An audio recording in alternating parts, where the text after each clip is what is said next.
Welcome to another deep dive. Today, we're diving into Man in the Box. This fictional story, it takes this captivating and kind of unsettling premise.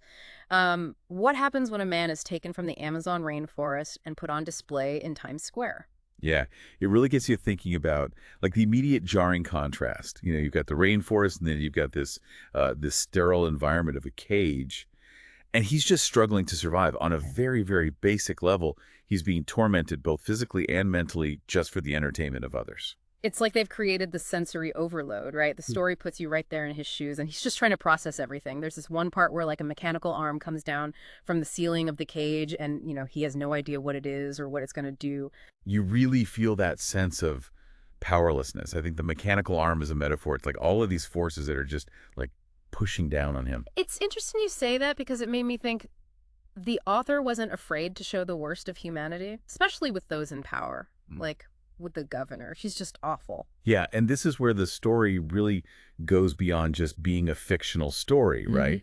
Because the governor, she's controlling the narrative, manipulating the media, and exploiting this man for her own gain. It Yeah. feels very, very real. Okay, but let's back up a bit. So the story, it doesn't just focus on his captivity. There's this whole thing about a vaccine mandate that had just been lifted when the story starts. It's like the entire city is still dealing with the fallout, and people are just starting to speak out again. Right? And that detail really matters.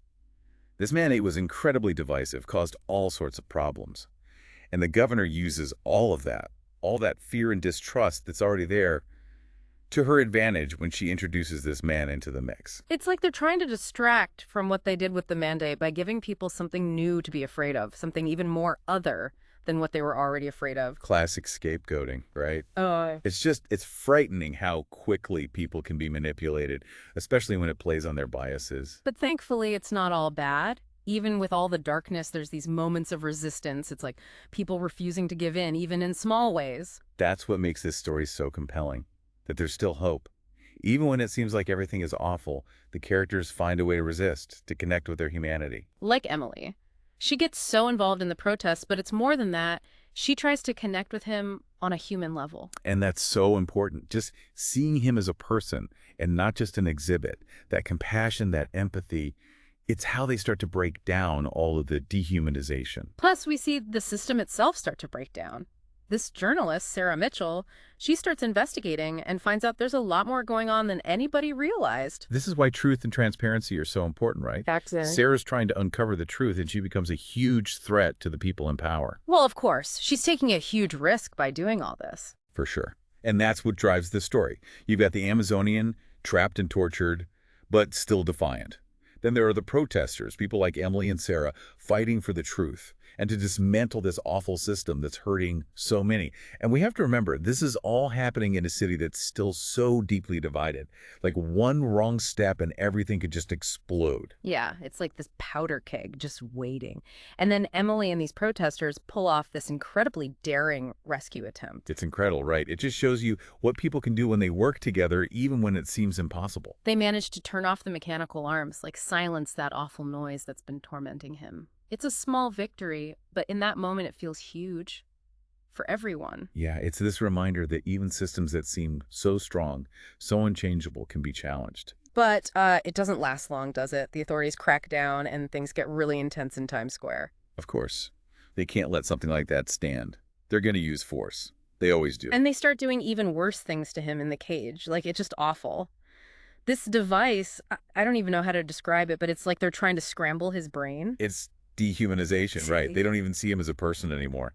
But there's this one moment where he's been through so much, he's still defiant.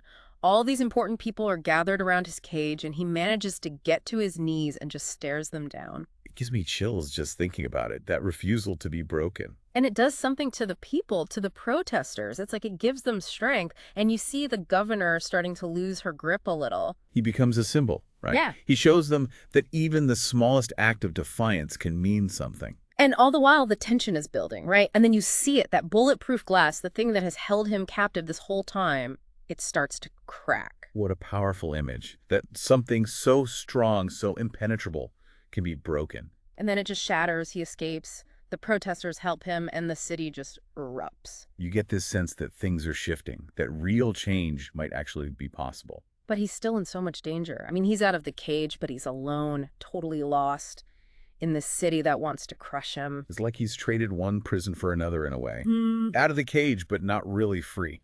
And it's not just him who's in danger now, right? Emily and everyone who helped, they're all at risk. The governor won't let this go. No, she won't. She has to regain control. This escape, it's a threat to everything. It becomes this chase through the city. He's just trying to survive, to find something familiar in this place that wants to destroy him. Makes you wonder what freedom even means, you know? Hmm. Even if he gets away, can he ever truly be free when society sees him as so different? But there's something about his escape. It sparks something in the city, like people are waking up. It's like the illusion of control is shattered. People see the truth and what might be possible if they fight back. The protests get bigger, the media starts asking questions, and the governor is losing her grip. Power like that is always fragile, especially when it's built on fear. So now we have the Amazonians still defiant, we have the protesters willing to risk it all, and the governor watching everything fall apart. So what happens? Well, the story takes us right to the edge. The governor, she makes one last play to break him. This device, it's supposed to crush his spirit. It's honestly hard to even read. That's how desperate they are to hold on. But he still resists. It's like he's drawing strength from the fight outside, knowing he's not alone. And that changes everything. The protests explode, the authorities can't hold them back, and the governor is forced out. It's a victory, hard won. It shows that even the most powerful systems can be broken. But it's not the end, is it? The story goes beyond that. What happens next? Well, he's free, the governor's gone, but it's clear that the fight isn't over. The city, everyone, has been through something traumatic. And in all the chaos, he disappears. Gone. Nobody knows where he went. Almost like he's become this legend, this symbol, but we don't know his fate. And I think that's intentional. What do you think the author wants us to think about? That the fight for justice never really ends. There will always be new challenges, new things to confront, and it's up to all of us to decide what role we'll play. So much to think about. What can we take away from Man in the Box? It's a story about hope, about resilience, even in the darkest times. It reminds us that we have the strength to resist, to fight for what we believe in, and to make the world a better place. That's a wrap on our deep dive into Man in the Box. It's a story that makes you think. If you haven't read it, I highly recommend it. And that's it for us. Until next time, keep asking questions, keep exploring, keep diving deep.